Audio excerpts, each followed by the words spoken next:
वनवास की अवधि समाप्त होने को है त्रिजटा। श्री राम कितना भी प्रयास कर ले, इतनी शीघ्र लंकेश से प्रतिकार संभव नहीं होगा। अमावस्या से पहले अयोध्या कैसे पहुंच पाओगे तुम सब? देखना त्रिजटा, मेरे श्री राम शीघ्र ही कोई समाधान निकाल लेंगे। बस माता गौरी से प्रार्थना है कि मेरे श्री राम को सकुशल रखे।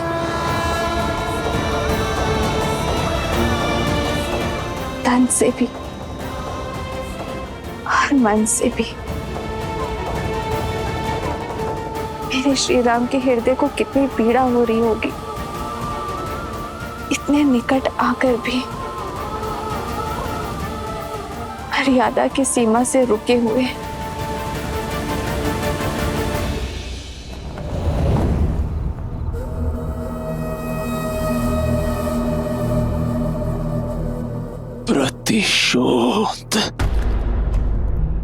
प्रतिशोध चाहिए मुझे। उन दोनों वनवासियों का वध करना है।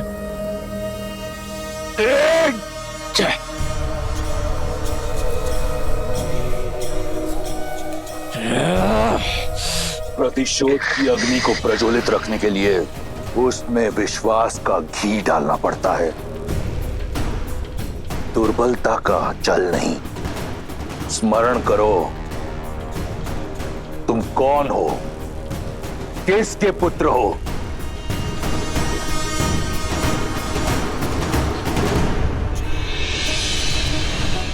तुमने मुझे वचन दिया था कि तुम उन दोनों वनवासियों का संहार करोगे। अब उठो और पूर्ण करो अपना वचन, एक वीर की भांति। लंकेश,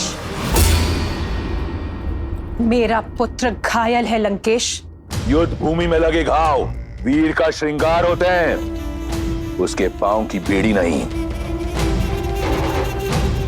युद्ध का आरंभ उन वनवासियों ने किया था, परंतु उसका अंत हम करेंगे। उठो मेघनाद, अपना वचन पूर्ण करो और अपने शत्रु पर मृत्यु का मेघ बनकर गरजो, बरसो। क्या एक पराई स्त्री की इच्छा अपने पुत्र के रक्त से बड़ी है आपके लिए? लंकेश, सुध में मेघनाद को नहीं, आपको आने की आवश्यकता है। प्रतिशोध के मद में परिस्थिति को नकार कर मृत्यु से निकले मेरे पुत्र को पुनः मृत्यु की ओर धकेल रहे हैं आप। पिता हैं आप उसके, कुछ तो दया दिखाइए लंकेश। मौन, मौन। एक वीर को दया की नहीं, दिशा की आवश्यकता होती है। ये जो यहां मूर्छित पड़ा है, ये कोई साधारण राक्षस नहीं, मेरा पुत्र इंद्रजीत है। घोर तप से अर्जित मेरा वरदान है। इतनी जल्दी इसका शौर्य क्षीण नहीं हो सकता। लंका का युवराज है ये, इसे अपना कर्तव्य पूरा करने दो। लंका के शत्रु वहां हमारी प्रतीक्षा कर रहे हैं, उन्हें उत्तर देगा मेरा मेघनाद। उठो मेघनाद, बहुत हुआ विश्राम, अब करो संग्राम, करो संघार, प्रयास से, प्राण से। वयम रक्षामा, वयम रक्षामा। यदि ऐसा ही है तो मेरे पुत्र तक पहुंचने के लिए अपने संग्राम की पहली भेंट मुझे चढ़ाइए आप लंकेश, क्योंकि ये मां ना आपकी हट पूरी होने देगी और ना ही अपने पुत्र को कहीं जाने देगी। क्योंकि जो मेरे सामने है वो लंका का युवराज नहीं, मेरा पुत्र है, जिसे मैंने अपनी कोख में पाला है, अपने रक्त से पाला है लंकेश। और इस रक्त को अब मैं बहने नहीं दूंगी। इसे जीवन दिया है मैंने और मेरे होते हुए इसका जीवन जाने नहीं दूंगी मैं। यदि अब युद्ध में मेघनाद गया तो मेरे शव से होकर जाएगा।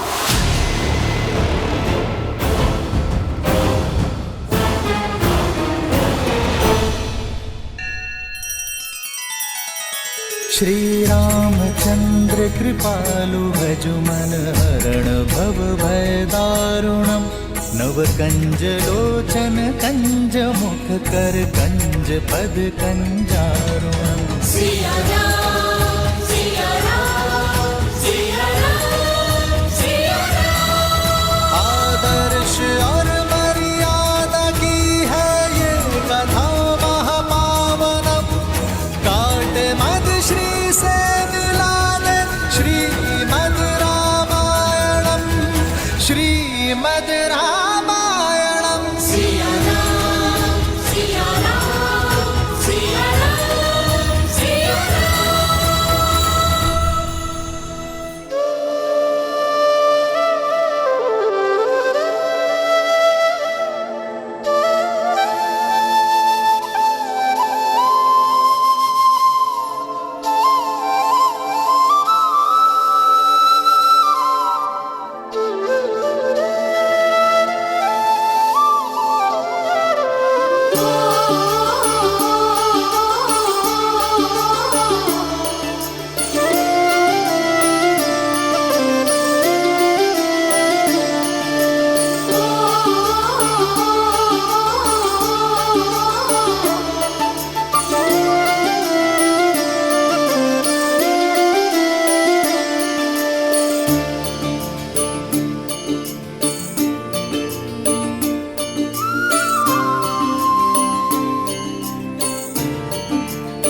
क्षमा कीजिएगा माता, किंतु आपका पुत्र एक वीर योद्धा है जिसने इंद्र को परास्त किया है।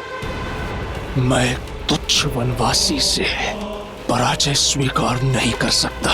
वो वनवासी नहीं नारायण है मेघनाद। मेरे नारायण केवल मेरे पिता है और मेरा लक्ष्य उनके सम्मान की रक्षा करना। मेघनाद, तुम घायल हो पुत्र।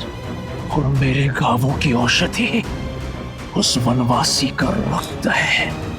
मेघनाद, मैं उसी से ठीक होऊंगा। वाह, वो वनवासी बिना किसी वैद, बिना किसी औषधि के रण में खड़ा है। यही आशा थी मुझे तुमसे कि तुम ये साहस दिखाओगे।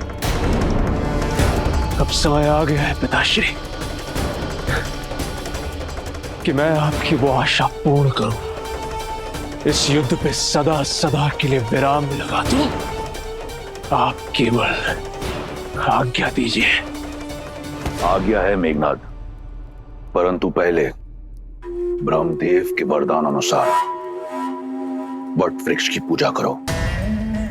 उसके उपरांत माता निकुंबला देवी की गुफा में जाओ और अनुष्ठान करो। वो रथ पुनः पाओ जिसमें बैठकर तुम अजयी हो, अमर हो, और फिर जाओ उस वनवासी और उन मरकटों को उनकी उद्दंडता का दंड दो। स्मरण रहे पुत्र, हम राक्षस हैं, हमें हर वरदान घोर तप के पश्चात मिलता है। वहीं रुक जाओ मंदोदरी। ये बात एक पिता और पुत्र, एक राजा और युवराज के समक्ष है, इसमें हस्तक्षेप मत करो। अन्याय के विरुद्ध छिड़े इस युद्ध में राम की ढाल बने हैं आप। जब जब मेरे पग डगमगाए तब तब मेरा संबल बने हैं आप। हमने बहुत संयम साधे रखा, सदैव धर्म और मर्यादा का आंचल थामे रखा, किंतु शत्रु ने नियमों की अनदेखी की, सदैव अधर्म का मार्ग चुना। मेरे वानर वीरों, अब तक आप सब इस राम की ढाल रहे हैं, किंतु अब समय आ गया है कि मेरी ढाल मेरे शस्त्र बन जाए, मेरे संबल शत्रु का आधार हिला दे। असुरों ने हर असुरी शक्ति का प्रयोग किया, किंतु अब समय है मानव और वानर की एकता के शक्ति प्रदर्शन का। लंका की ये भिट्टियां हमें चुनौती दे रही हैं वानर वीरों। अब समय आ गया है लंका के अभिमान को भंग करने का, स्वर्ण लंका के मान को भस्म कर देने का, अभेद्य लंका को भेदने का। जिन्होंने इस संसार के हर घर को असुरक्षित कर छोड़ा है, उन मायावियों को उनके ही नगर, उनके ही घर में घुसकर समाप्त करने का।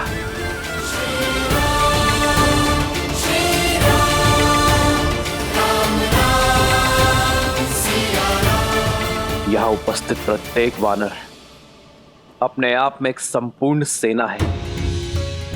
आवश्यकता है तो केवल अपने सामर्थ्य को समझने की, अपनी संपूर्ण शक्ति का प्रयोग कर अपने लक्ष्य को पाने की। आज मेरी ये वानर सेना एक दूसरे का हाथ थाम ऐसा प्रहार करेगी कि इनकी थाप से लंका की धरा कांप उठेगी, क्योंकि वार लंका की महल के दीवार के उस पार होगा।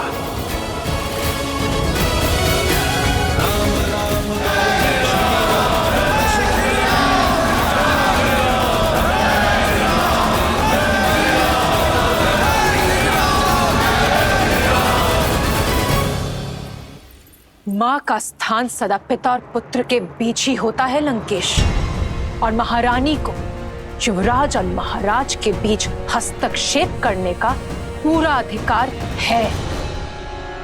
आप मेरी बात क्यों नहीं समझ रहे हैं लंकेश? जिनसे आप युद्ध कर रहे हैं वो स्वयं श्री विष्णु है, नारायण है लंकेश। तुम्हारे इस भय का केवल एक ही निवारण है, केवल एक, उस कथित विष्णु का वध। माता,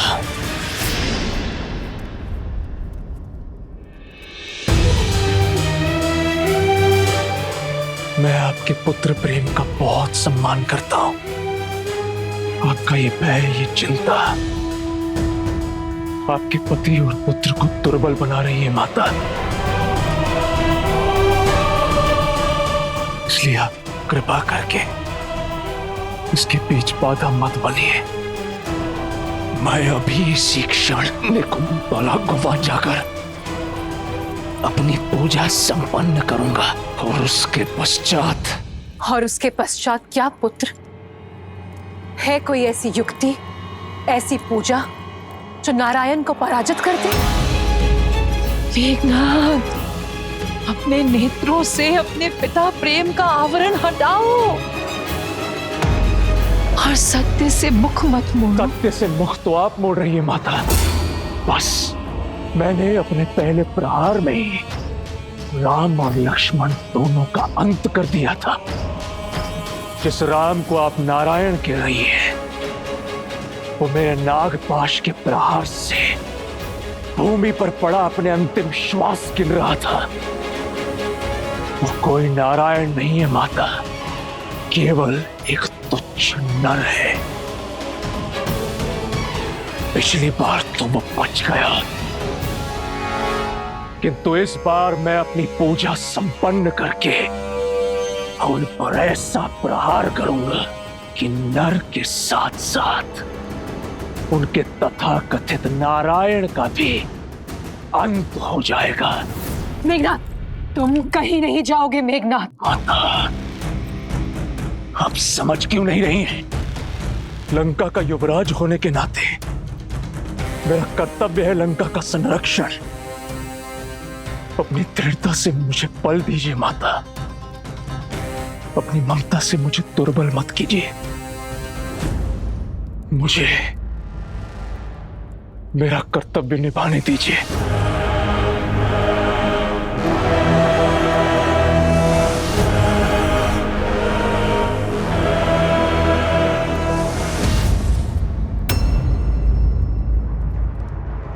विजयी भव।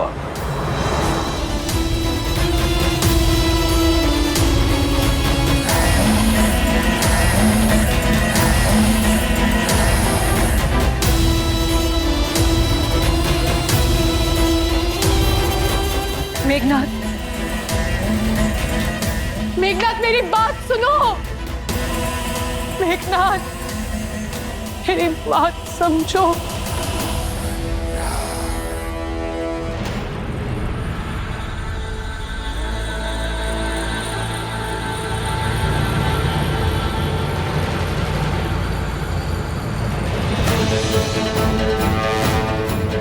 ये युद्ध है, महायुद्ध है, राम शांत रावण क्रुद्ध है, क्रुद्ध है। ये युद्ध है, महायुद्ध है, राम शांत रावण क्रुद्ध है, क्रुद्ध है, क्रुद्ध है।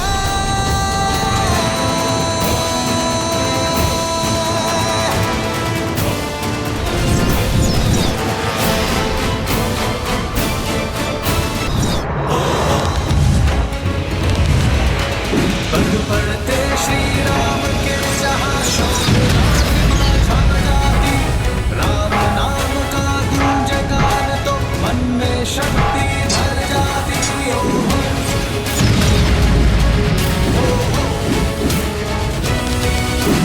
राम राम बोले श्री राम, दशरथ नंदन राजा।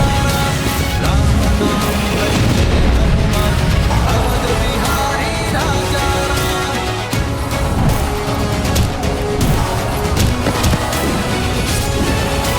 सर्वे हो रघुवर का हाथ, तो हर दुविधा सारी।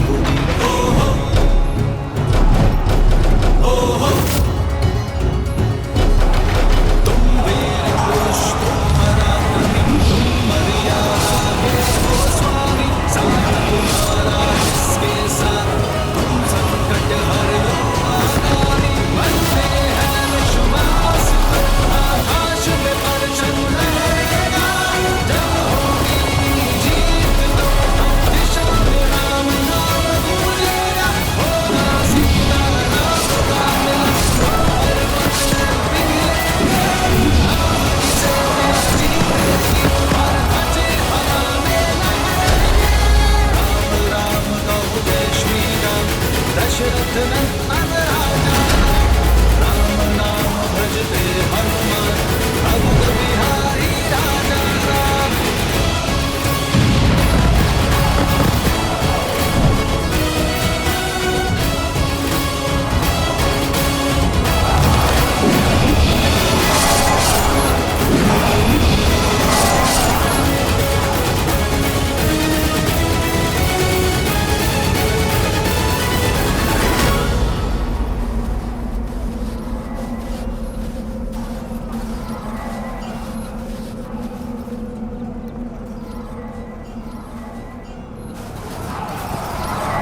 क्या हुआ?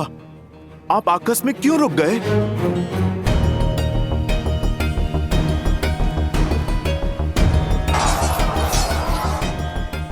चलिए भैया।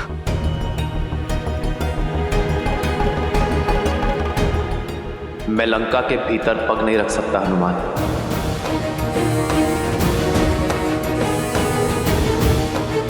मैं लंका के इस द्वार की मर्यादा भंग कर सकता हूं, परंतु मेरी मर्यादा नहीं। कौन सी मर्यादा भैया? इस रावण ने कौन सी मर्यादा पाली है जो आप मर्यादा के विषय में सोच रहे हैं? यदि रावण की भांति मैंने भी मर्यादा का उल्लंघन किया तो हम में और रावण में क्या ही अंतर रह जाएगा लक्ष्मण। रघुकुल रीत सदा चली आई, प्राण जाए पर वचन ना जाए। मैं रघुकुल की मर्यादा, अपने पिता और अपनी माताओं को दिया वचन नहीं तोड़ सकता। तुम शीघ्र अतिशीघ्र अयोध्या छोड़कर 14 वर्षों के लिए वनवास चले जाओ। आपका ये पुत्र आपकी इच्छा और पिताश्री के वचन दोनों को अवश्य पूर्ण करेगा। तो भैया, यहाँ रघुकुल से या अयोध्या से कोई भी नहीं जो आपकी मर्यादा के उल्लंघन पर प्रश्न उठा सके। पर मैं स्वयं तो हूं ना लक्ष्मण। क्या मेरा हृदय, मेरा मन मुझसे ये प्रश्न नहीं करेगा? क्या मैं अपने प्रतिबिंब से स्वयं अपने नेत्र मिला पाऊंगा? क्या मैं अपने अनुज को उचित अनुचित का मार्ग दिखा पाऊंगा? जिन लोगों ने मुझ पर विश्वास किया है,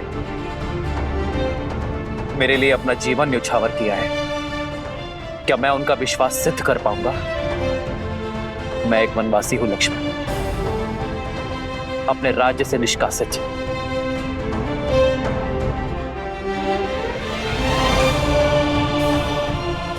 और एक वनवासी किसी का घर, किसी के नगर में प्रवेश नहीं कर सकता। ये युद्ध मर्यादा से लड़ा जा रहा है लक्ष्मण, मर्यादा के लिए लड़ा जा रहा है। फिर उसमें मैं अपने दिए हुए वचन की मर्यादा का उल्लंघन कैसे कर सकता? मेरा लंका में प्रवेश करने का प्रश्न ही नहीं उठता।